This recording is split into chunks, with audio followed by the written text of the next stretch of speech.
안녕하세요. 오늘 읽는 책 시간이 드디어 돌아왔습니다. 오늘은 살만 루슈디의 장편 소설 분노 골랐습니다. 원작은 2001년에 간행됐고요. 한국어로는 2007년에 처음 선을 보였습니다.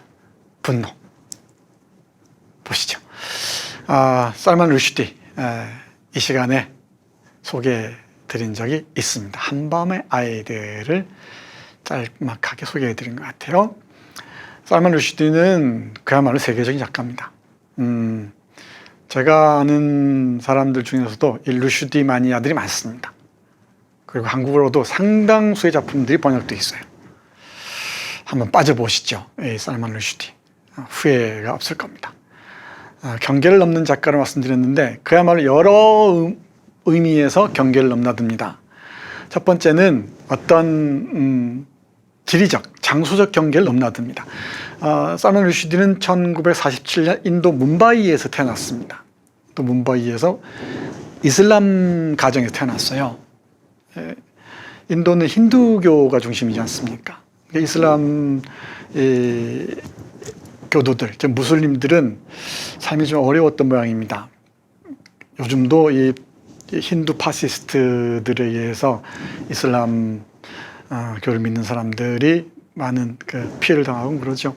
그래서 인도 독립 후에, 영국으로부터 독립한 후에 무슬림들을 위한 나라로 파키스탄이 독립돼 나가지 않습니까? 서쪽 위로 광대한 땅이 분리 독립됩니다. 해서 살만 루슈디는 인도에서 태어났지만은 어린 시절에 파키스탄을 옮겼다가 그리고 영국으로 가요. 영국에서 주로 작가로서 생활합니다. 그러다가 영국을 못 견뎠던 모양인지 2000년에 미국으로 옵니다. 그리고 지금까지 미국에서 주로 작품 활동을 하고 있습니다. 이런 점에서 경계를 넘나듭니다. 그리고 이 소설 주제에 있어서도 한밤 아이들처럼 인도를 다룬 작품이 있는가 하면요, 수치는 파키스탄이죠. 그리고 악마의 신은 문명사적 과제들이죠. 이슬람 문명과 기독교 문명, 이런 문명사적 과제들. 무어의 마지막 한숨은 이건 이 스페인과 이 이슬람과 기독교의 문제들. 그야말로 다양한 이 역사적, 문화적, 문학적, 사상적인 경계들을 넘나듭니다. 정말 박학다식한 지식인으로 알려져 있습니다. 그리고 2001년에 제가 소개할 이 분노라는 작품을 쓰고요. 그리고 2005년이죠. 광대 살리마르. 재밌습니다. 그 살리마르 작품을 발표합니다. 그리고 2012년에 자서전 조지 프렌턴. 이렇게 두툼한 책인데요. 재밌습니다. 악마의 시로 많은 문제가 있었죠. 1988년에 모하메드를 모욕했다는 의미로 살해, 수배를 받죠. 호메이니에 의해서 15년 정도를 수배 생활을 했다고 해요. 네, 정말 문제적인 작가입니다. 노벨상을 받지 않았지만 노벨상 작가들 능가하는 작가로 알려져 있습니다. 빠져보시죠. 이 동화, 루카와 생명의 불을 비롯한 이 동화도 아주 뛰어납니다. 저는 아주 좋아하는 작가입니다. 이 분노라는 작품의 핵심은 미국에 대한 비판입니다. 미국 비판입니다. 제가 오늘 이 작품을 고른 이유도 살만 루슈디라는 세계적인 작가, 그리고 이 역사와 문명의 경계를 넘나드는 이 세계적인 작가의 눈에 비친 미국은 어떤 모습인지를 여러분과 함께 얘기하고 싶어서입니다. 해서 줄거리만 짧게 말씀드리고요. 살만 루슈디의 눈에 비친 미국의 모습을 주인공 말릭 솔랑카를 통해서 보도록 하겠습니다. 줄거리는 이렇습니다. 케임브리지 대학 교수 말릭 솔랑카는 학문적인 삶에 염증을 느끼고 종신 교수직을 포기합니다. 그에게 뜻하지 않는 기회가 찾아옵니다. 이 인형을 만들어서, 로봇 비슷한 걸 만들어서 텔레비전에 출연하는 거죠. BBC에서 그에게 대중적인 심야 철학사 시리즈 기획을 제안하면서 방송계에 진출하게 된 것이죠. 지식인 인형들이 나와 대담을 나누며 논쟁을 벌이는 리틀 브레인의 모험이라는 당대 컬트 클래식을 이끄는 사람이 되는 겁니다.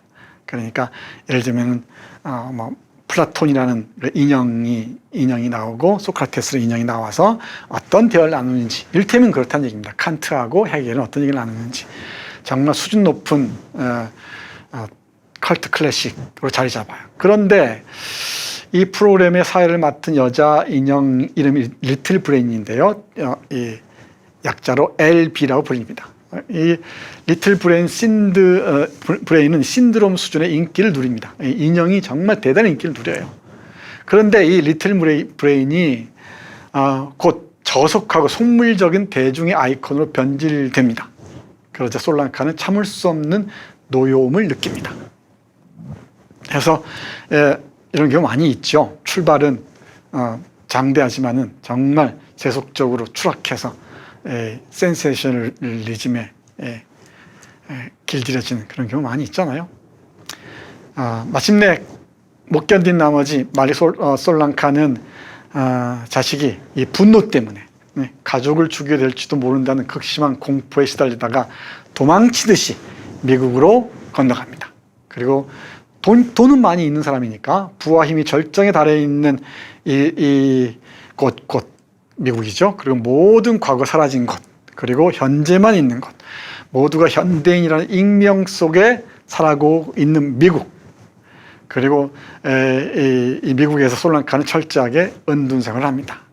그렇지만 분노는 잠재워지지 않습니다. 어떤 일이 벌어질까요? 이 SF 같은 일이 벌어지기도 합니다. 신화 같은 작품이기도 하고요. 어떤 모든 그 문화들이 총동원돼, 문화와 사상이 총동원된 정말 살만 루슈드식의 지성의 향연들이 펼쳐집니다. 아마 지적 허영에 목마른 사람들은 살만 루슈디의 작품을 읽으면은 어느 정도 충족이 될 겁니다.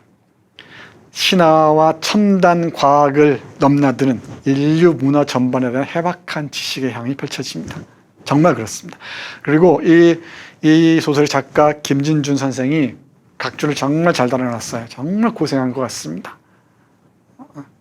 그 방대한 이 지식들을 참조하지 않으면 안 될 텐데, 아무리 검색 엔진이 발달했다 하더라도 번역자의 그 노고가 돋보이는 번역이라고 할 수 있을 것 같습니다.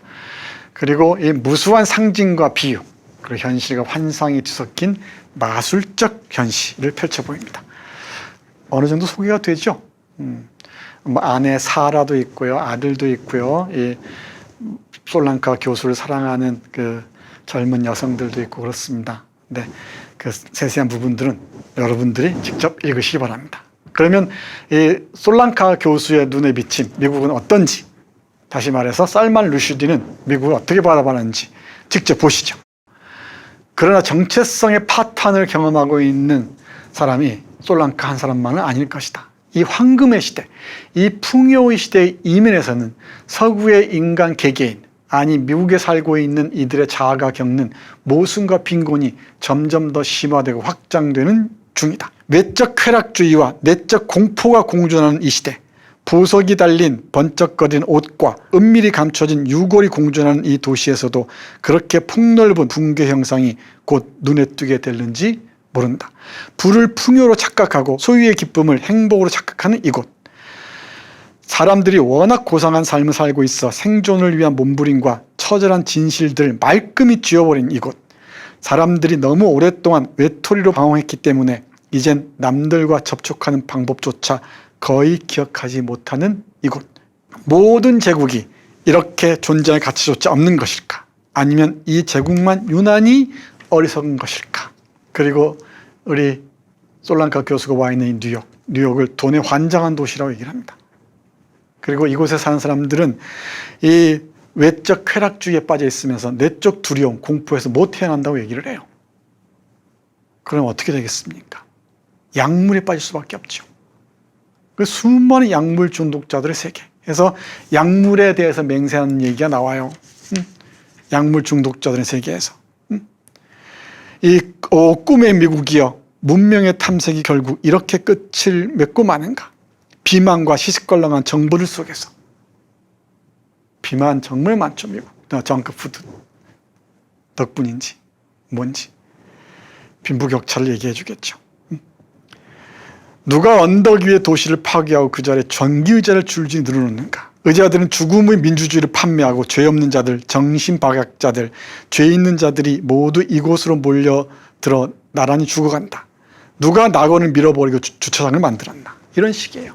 정말 신랄하게 무너진 미국의 꿈의 폐허를 얘기하고 있습니다. 우리 지난주에 너세니얼 웨스트의 메뚜기의 날을 얘기했었죠. 30년대에도 이미 미국의 꿈의 몰락을 얘기했었는데 살만 루슈드는 이방인의 눈으로 이 심장부 뉴욕에서 미국의 꿈이 무너지고 있는 것을 이렇게 증언하고 있습니다. 하나 더 볼까요?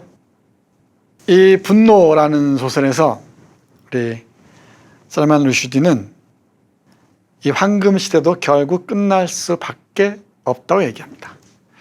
이 소설에는 그 세르비아계 망명 시인의 딸 밀라 마일로라는 그 여성이 등장하는데요. 대단히 중요한 캐릭터입니다. 이 세르비아에서 망명한 그 시인이 있었어요. 여러분들 아시죠? 발칸반도의 전쟁들 정말 무지막지하지 않았습니까? 유고슬라비아, 체코슬로바키아 정말 무지막지했었죠. 거기서 망명한 시인이 목숨을 거두죠. 그 딸이 있습니다. 이 밀라 마일로가 솔랑카 교수에게 미국과 관련해서 여러 쭉 얘기를 합니다. 그 얘기의 일부분 보시죠. 세르비아계 미국인인 셈이죠. 밀라 마일로라는 젊은 여성에게 비친 미국은 어떤지 이렇습니다. 미국은 막강한 힘을 갖고 있기 때문에 오히려 두려움에 사로잡혀 있어요. 외부 세계의 분노를 두려워하면서 그 분노를 질투심으로 바꿔 부르죠. 우리 아빠가 자주 하시던 얘기예요. 독한 술만 몇 잔 들어가면 이렇게 말씀하셨죠. 이 나라 사람들은 우리가 자기들처럼 되고 싶어하는 줄 알지만 사실 우리는 몹시 화가 났을 뿐이고 이제 더 이상 못 참는다고.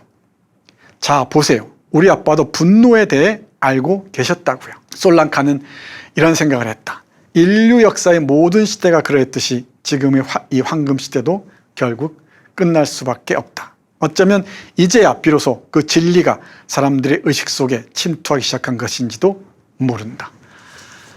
예언적 지성처럼 보이지 않습니까? 이 미국이 무너지는 게 많은 사람들에게 보이는 것 같습니다.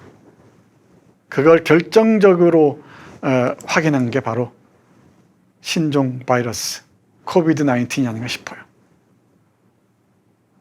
이 미국 중심의 세계, 유럽 중심의 세계가 무너지고 새로운 세계 질서가 재편되고 있는 중이죠. 그 이면들을 살만 루슈드라는 작가는 이 이방인의 눈으로 미국의 심장부에서 이렇게 간파했던 것이죠. 극히 일부만 여러분께 말씀드렸습니다만 이 통찰들이 그냥 눈부십니다. 그리고 이 포페 프로젝트라는 게 등장하는데요. 이 괴뢰 프로젝트라는 거죠. 이 꼭두각시 프로젝트라는 건데 이 프로젝트를 통해서 인류의 미래에 대한 비전을 제시하기도 합니다. 물론 우울한 비전이죠. 그렇다면 이 두려움은 어디로 숨어야 할까요? 미국 사람들은 두려움에서 못 태어나고 있다고 얘기를 했죠. 살만 루슈디는 미국은 막강한 힘을 갖고 있기 때문에 오히려 두려움에 사로잡혀 있다고 얘기했잖아요. 막강한 힘으로 미국이 저지른 죄가 너무 많아요. 전 세계에서. 왜 두렵지 않겠습니까? 그리고 많은 미국인들은, 많은 세계인들이 자신들이 두려워한다고 그러지만은 우리 닐라의 아버지가 얘기했듯이 두려워하는 게 분노하고 있는 거예요. 우리 한국의 경우 볼까요? 미국을 부러워하는 사람들도 물론 있겠지만은 미국에 분노하는 사람들 많죠. 미국이 한국 현대사에 저지른 죄악들을 보십시오. 물론 미국을 은인으로 여기는 이승만을 국부로 여기는 안타까운 사람들이 없진 않지만 이 미국에 대한 판단들을 보세요. 미국을 바라보는 많은 사람들이 화가 나 있습니다. 그 연장선상에서 이 문장도 함께 보셨으면 좋겠습니다. 두려움은 어디로 숨어야 하는가? 이렇게 말합니다. 달러화는 전능했고 미국은 전 세계를 좌지우지했다. 그러나 정작 미국 땅에는 온갖 심리장애와 정신착란이 판치고 있었다. 깨끗이 포장되어 위생적이라고 자기 만족에 빠져 부르짖는 미국, 2200만 개의 새 일자리와 사상 최고의 주택 보급률을 자랑하는 미국, 균형 외상과 낮은 적자율과 주식 보유량을 과시하는 쇼핑몰 아메리카. 그러나 그 이면에는 스트레스에 짓눌려 기진맥진한 사람들, 그런 자신의 상태에 대해 하루 종일 얼간이처럼 뻔한 소리만 늘어놓는 사람들이 있다. 네, 심리장애와 정신착란이 판치고 있는 세계입니다. 미국의 위기, 이 두려움, 어디로 숨을 수 있을까요? 지금 미국의 모습을 20년 전에 잘 간파했던 것 같습니다. 정확히 간파했던 것 같습니다. 자, 그 다음입니다. 네, 살만 루시디는 말릭 솔랑카 교수를 통해서 미국을 길을 잃었다고 표현합니다. 그리고 이곳에서 분노한 여신들이 울부짖고 있다고 얘기를 해요. 이 같은 온갖 말과 진단과 새로운 의식들에도 불구하고 이 새로운 자아, 이 말 많은 국가적 자아의 가장 강력한 대화 방법은 언어가 아니었다. 진짜 문제는 기계의 손상이 아니라 열망하는 사람의 손상이었다. 그런데도 마음의 말에 귀를 기울이는 사람은 아무도 없었다. 중요한 것은 몸매도 아니고 음식도 아니고 풍수도 업보도 아니고 무신론도 유신론도 아니고 다만 마음의 손상이 너무 극심하다는 사실이었다.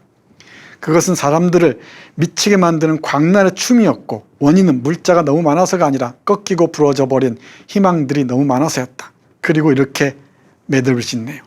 신들이 인간들을 파멸시키려 할 때 우선 그들을 미쳐버리게 만든다. 말릭 솔랑카의 머리 위에서 그리고 뉴욕과 미국의 상공에서 분노의 여신들이 이리저리 날아다니며 울부짖고 있었다. 그리고 저 아래 길거리에서는 인간과 비인간이 한 곳에 뒤엉켜 분노의 괴성을 지르며 찬성을 표하고 있었다. 2000년 미국의 풍경입니다. 지금의 미국의 풍경은 이보다 더했으면 더했지 덜하진 않을 것 같습니다. 살만 루슈디가 분노라는 소설에서 말릭 솔랑카라는 철학 사상가의 눈을 통해서 본 미국, 어떻게 보셨습니까? 미국이 걱정스럽지 않을 수가 없습니다. 미국 걱정하지 말라고요? 걱정해야 됩니다. 이 미국이 광기로 돌아설 경우에 세계가 어떤 혼란에 빠질지 모르기 때문입니다. 네, 마무리하겠습니다. 코로나와 관련해서 이 살균제를 투여하면 된다고 해서 세계 조롱이 됐었죠. 이 트럼프란 대통령이 현재 미국이 처해 있는 위치를 가장 잘 보여주는 표상이 아닌가 싶습니다. 또 우리 역시 미국의 족쇄에서 벗어나지 못하고 있다는 것, 이게 참 안타까운 일이 아닐 수가 없습니다. 그럴 때일수록 미국을 더 깊이 알아야겠죠. 미국을 아는 길, 살만 루시디의 작품에서 한번 찾아보시죠. 오늘 읽는 책, 살만 루시디의 작품 분노 함께 했습니다. 고맙습니다.